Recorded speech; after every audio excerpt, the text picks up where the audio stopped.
Bueno, primero quiero agradecerles a todos, obviamente, por este encuentro que ha sido para mí tan enriquecedor,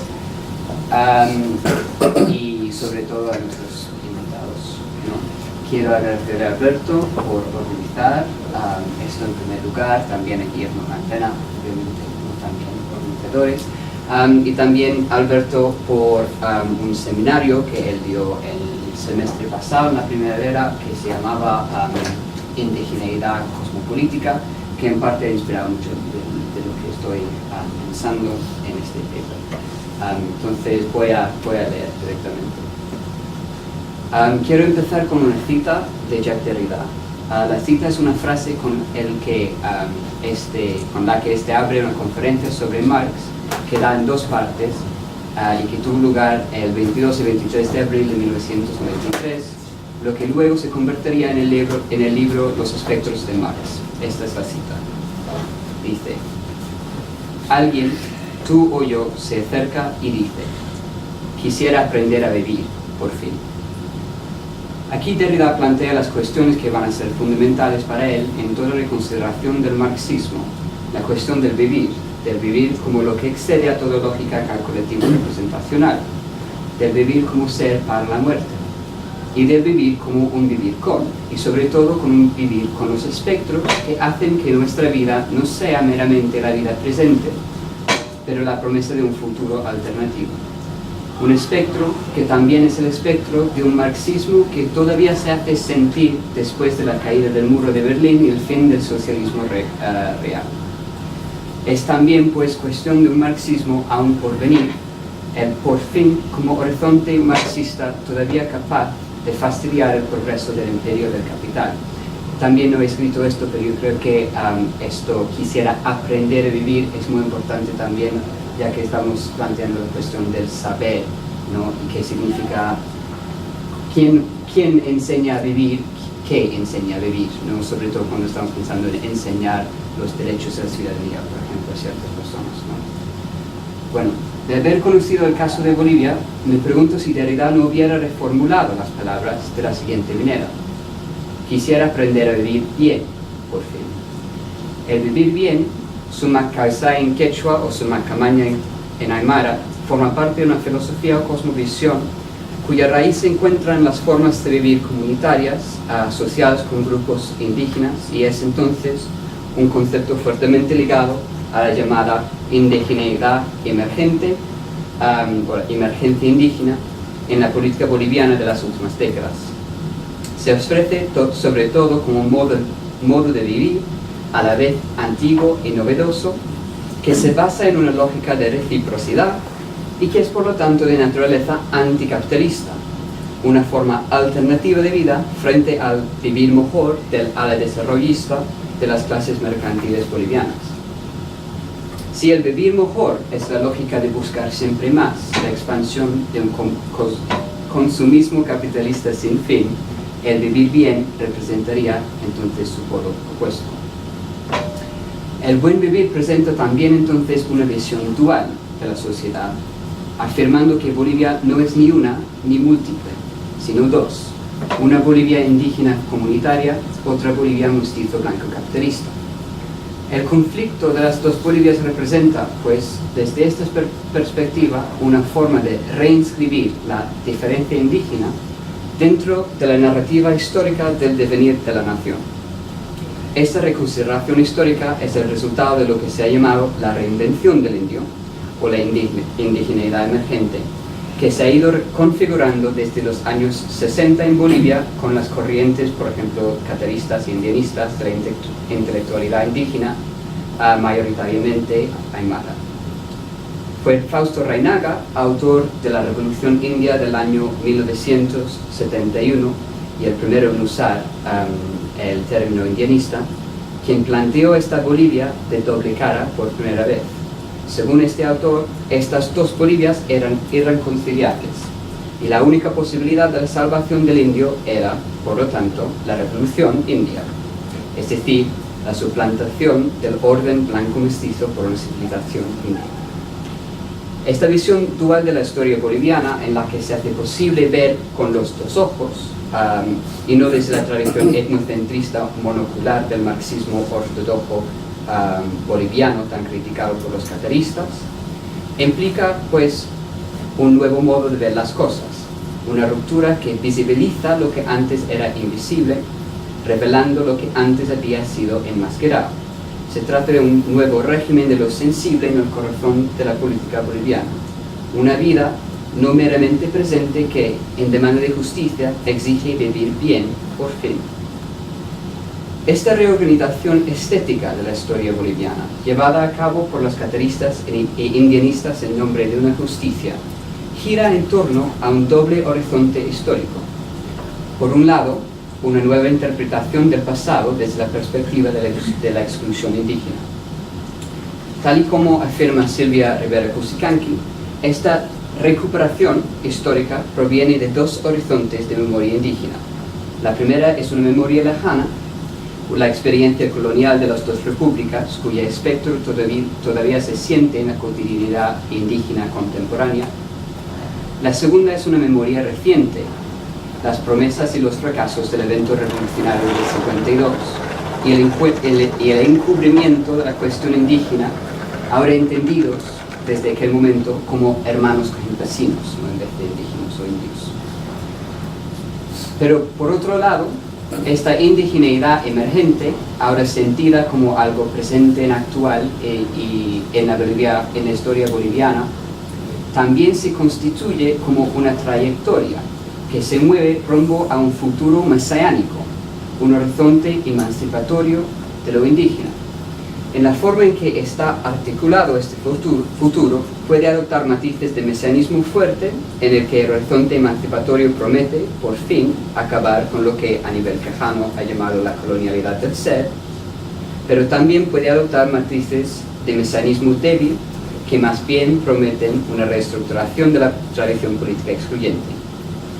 Una nueva interpelación histórica estalla, pues, en el escenario político, en esta oscilación entre una nueva forma de sentir el pasado, incluso como un nuevo sentido común de y sobre el pasado, y un nuevo horizonte venidero como advenimiento de otra historia posible.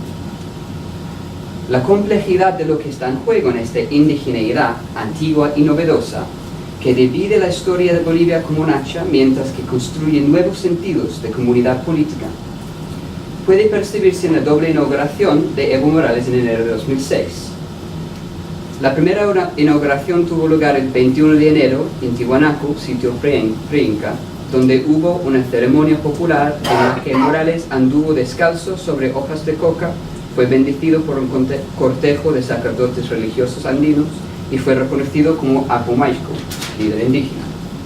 La segunda inauguración oficial del Estado tuvo lugar en La Paz el día después, donde el nuevo presidente anunció una revolución cultural demócrata, una continuación de las luchas de Túpac Katari, de Simón Bolívar y de Che Guevara, tras 500 años de resistencia de los indígenas, la comunidad negra y sectores populares.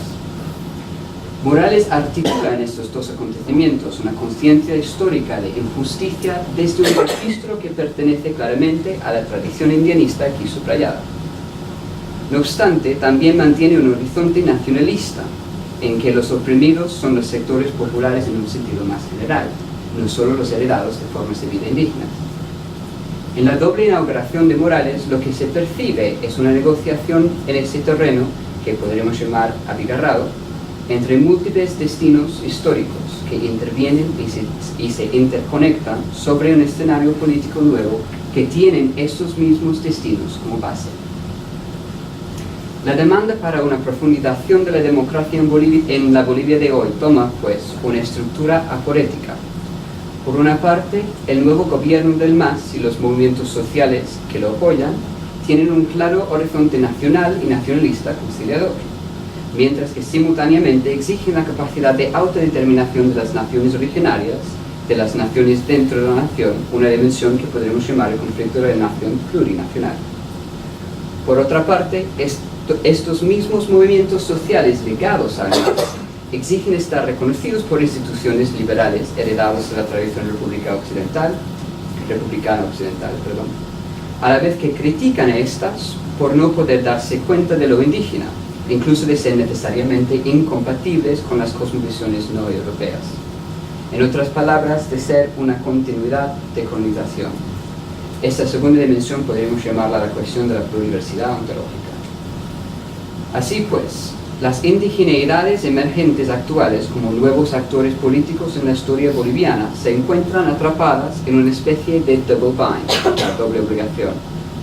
Por un lado, presentan una demanda de carácter universal por poner fin a la opresión injusta de los subalternos, los que han estado marginalizados de y por la historia.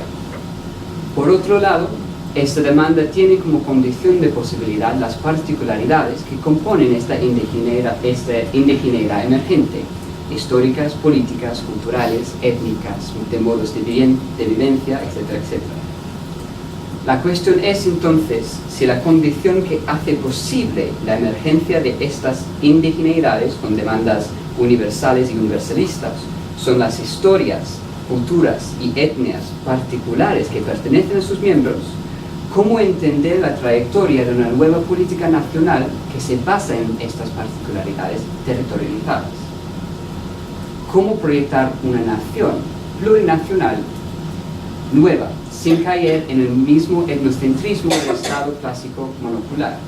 En otras palabras, ¿cómo entender esta nueva emergencia indígena no como una mera inversión de la lógica del Estado-nación liberal etnocentrista, sino como algo novedoso, una nueva construcción de la política, como una reconfiguración de lo que Jacques Rancière llama el régimen de lo sensible?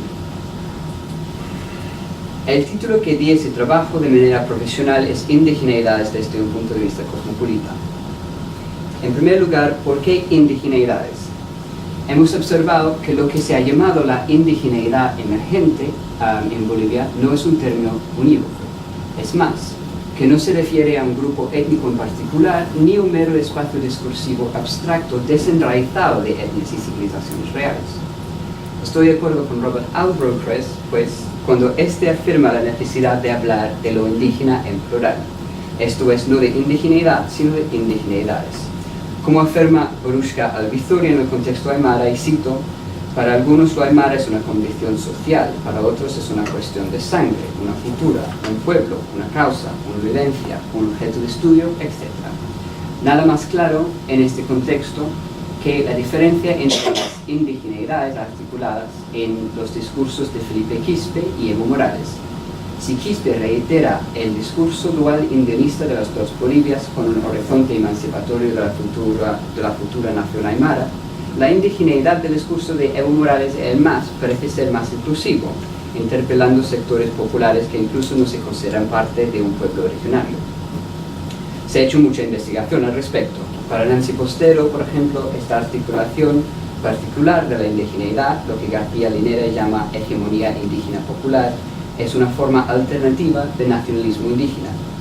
Robert Albrook y Mark Goodale han enfatizado desde perspectivas distintas cómo la indigeneidad articulada en el discurso del MAS ofrece elementos cosmopolitas, no en el mismo sentido que yo voy a plantear aquí, pero bueno.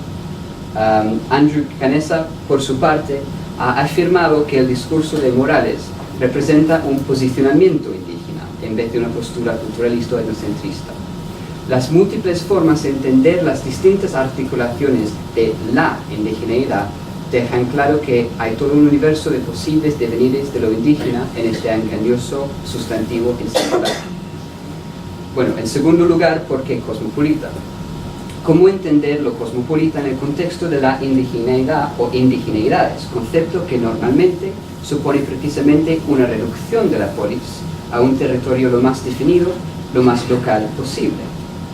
¿Y cómo entender esa referencia a Kant en el título que di, y más precisamente a un ensayo que propone una historia universal desde una perspectiva claramente, y a pesar quizás de las mismas intenciones de Kant, etnocentrista? Ya que en este ensayo, que es de la idea de la historia universal desde un punto de vista cosmopolita, nos encontramos frente a la posibilidad de una historia universal que se funda sobre la base de un hilo fundador particular y territorializado, el de la historia griega. Nada más claramente eurocentrista. Pero tal y como nos recuerda el mismo Jacques Derrida en una conferencia para la UNESCO en 1991, este ensayo de Kant como cuestión de la posibilidad de una historia universal necesariamente pone en cuestión el dónde, el lugar de enunciación que hace posible tal historia en primera instancia. Si bien aquí Kant defiende la tradición helénica como lugar privilegiado desde el cual es posible entender la trayectoria de una historia universal, la cuestión de indigeneidades desde un punto de vista cosmopolita, o lo que para mí sería, para mis propósitos sería lo mismo, de la historia universal desde un punto de vista indígena, haría trabajar esa tensión entre la particularidad de toda territorialización y la pretensión de cosmopolitismo abstracto de una historia universal, o incluso de la filosofía misma.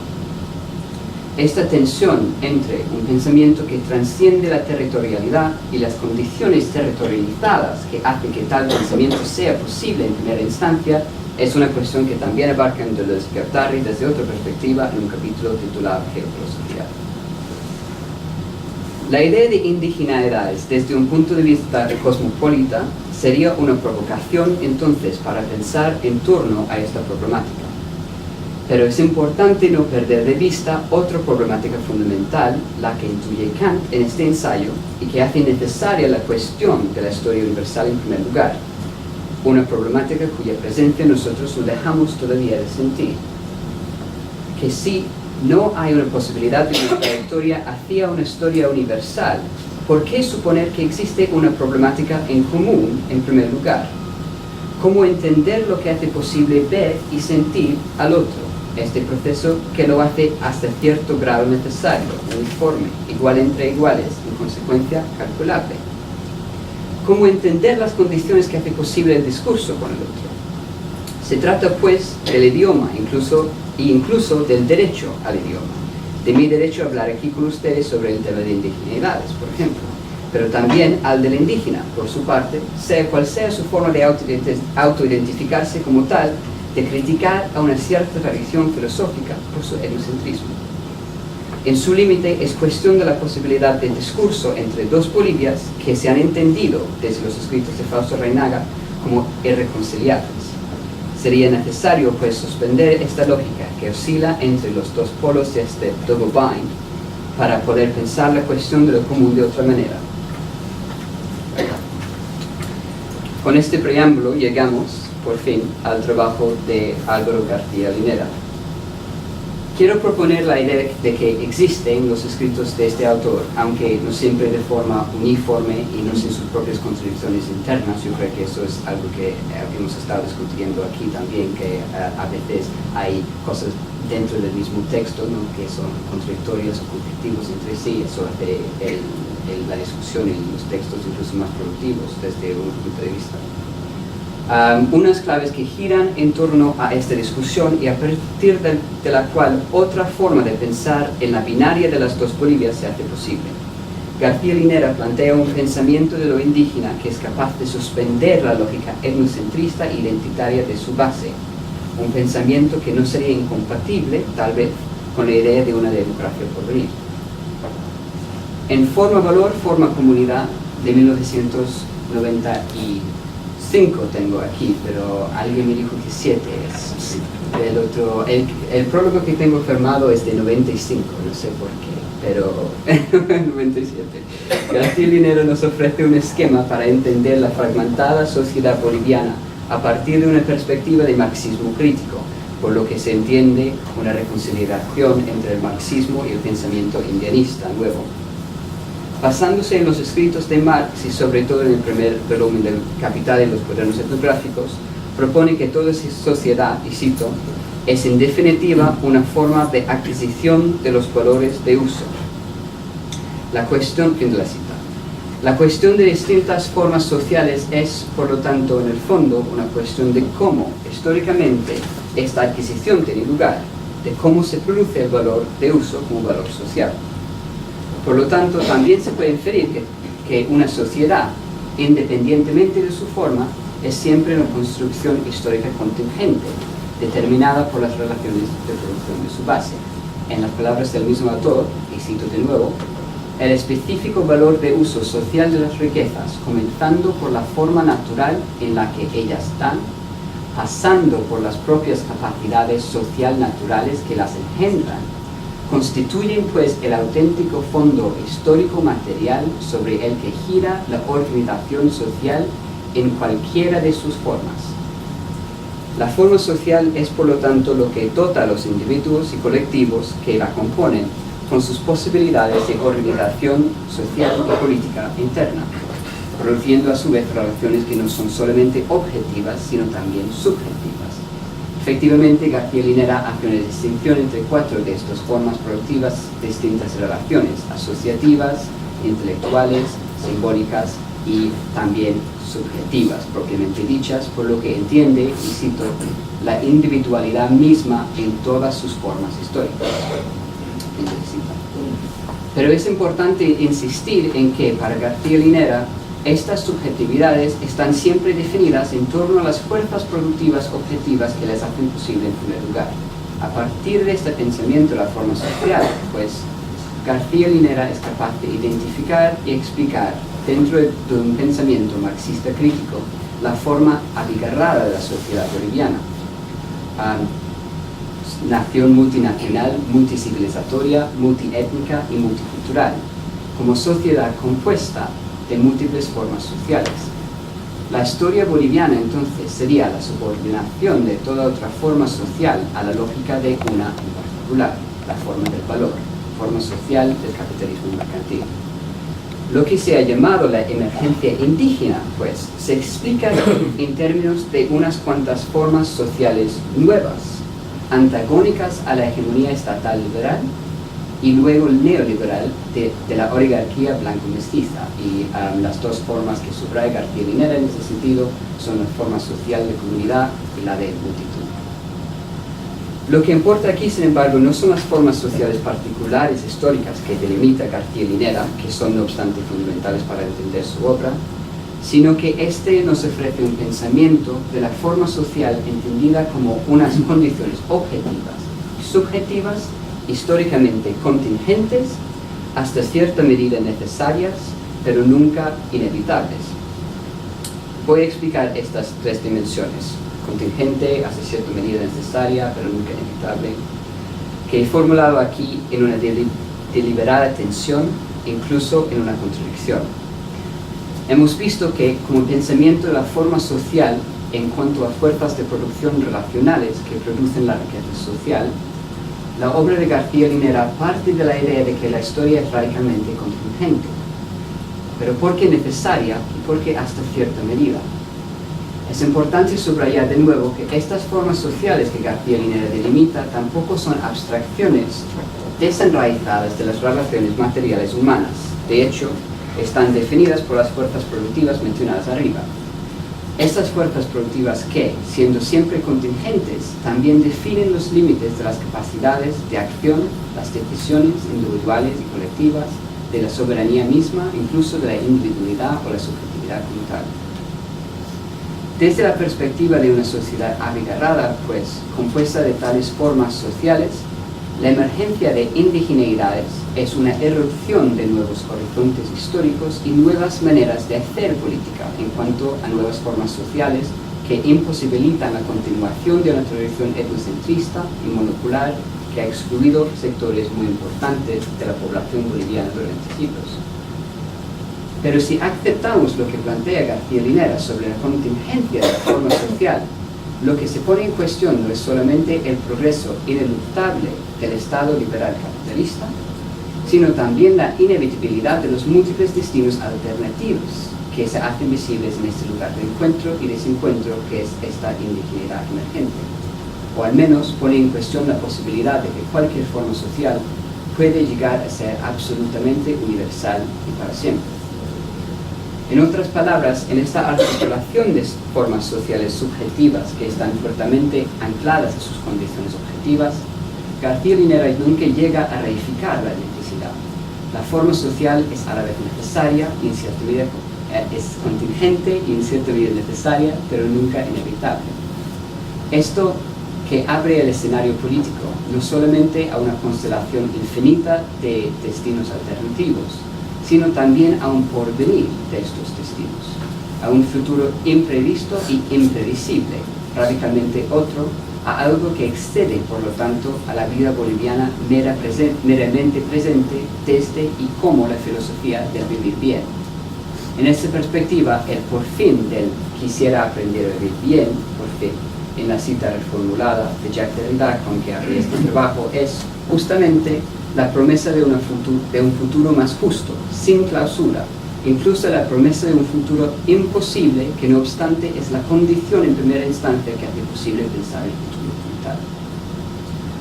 A mi modo de ver, es por eso que en su trabajo titulado Autonomías indígenas y Estado multinacional, que ya se ha hablado mucho de este ensayo aquí, García Linera tiene que descartar la posibilidad de un futuro político de la revolución india, entendida como la suplantación de la nación blanco-mestiza por la nación india a favor de una reconfiguración del Estado. Lo hace explícitamente en este ensayo. Hay tres opciones para un futuro Estado, y uno es el clásico, digamos, liberal neoliberal, otro es un Estado o una nación indígena, entonces habla de este, que es el tercero. En este ensayo, entonces, propone que el Estado boliviano actual, como Estado etnocentrista y monoculturalista, opera una doble exclusión de la sociedad no mestiza blanco-capitalista mercantil. Por un lado, por su diversidad étnico-cultural y por otro lado, por su pluralidad civilizatoria. Para este autor, es insatisfactorio toda solución que no intenta resolver las dos caras de esta doble exclusión, es decir, no solo la reconstrucción de un Estado históricamente basado en un etnocentrismo universalizado, lo que incluye el uso de la lengua española como única lengua administrativa del Estado, por ejemplo, sino también una apertura a otras formas de participar en la vida política del país que no pasan por la vía electoral. Entonces, para concluir, entre dos ilusiones que dividen la política boliviana hoy en día, una desarrollista y una comunitarista, este aspecto del pensamiento de García Linera aquí subrayado abre la puerta a una política capaz de darse cuenta de las múltiples formas sociales o horizontes históricos de una sociedad abigarrada como es la de Bolivia, sin caer en una lógica centralista y etnocentrista. García Linera suspende la lógica de las dos Bolivias para apostar a un Estado que es capaz de incluir y hacer visible, sin resolver, las demandas de numerosos grupos sociales distintos.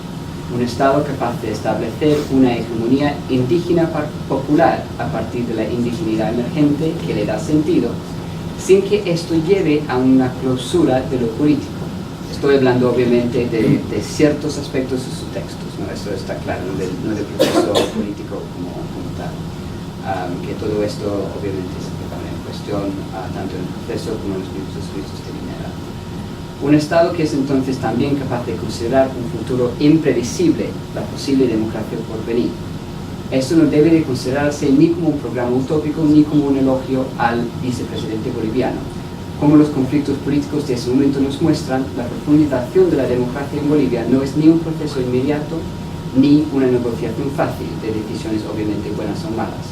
Pero sí es necesario pensar, en mi modo de ver, sobre lo que he identificado aquí como la double bind, o doble obligación, de la actual situación boliviana. Y me parece que García Linera en ese sentido ofrece importantes herramientas fuertemente basadas en su experiencia en y con los movimientos que considera. Es una reflexión necesaria cada vez que se pregunta si en Bolivia se ha aprendido, por fin, a vivir bien. Muchas gracias.